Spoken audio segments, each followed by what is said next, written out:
waandamizi wa kutangaza neno lako na kufanya kazi ya kueneza wokovu kwa dunia nzima.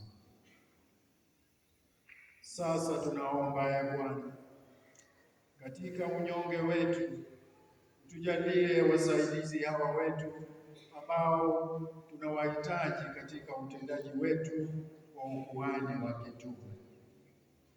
Ee Baba Mwenyezi, tunakuomba uwape hao watumishi wako hadhi ya upadre.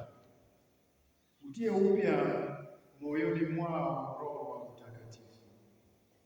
Wasimamie kazi ya daraja la pili ambayo wamepokea kutoka kwa Mungu. Kwa maisha yao wawe mfano wa maadili.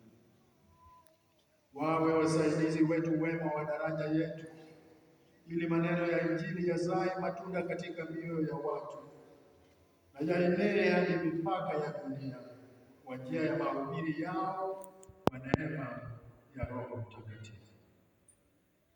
Pamoja nasi wawe wagawaji waaminifu wa mafumbo yako, kusudi taifa lako liumbwe upya kwa kuoshwa, kwa kuzaliwa mara ya pili na lilishwe hatarini pako, na wenye dhambi wapatanishwe nawe na wagonjwa wafarijike.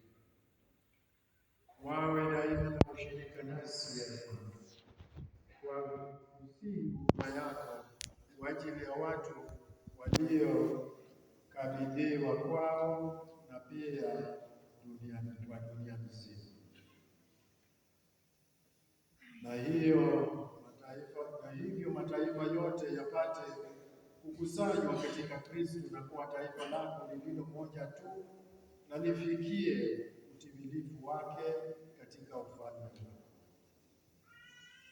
Naomba hayo kwa njia ya Yesu Kristo mwanao, anayeishi na kutawala nawe katika umoja wa Roho Mtakatifu, Mungu daima. Amen.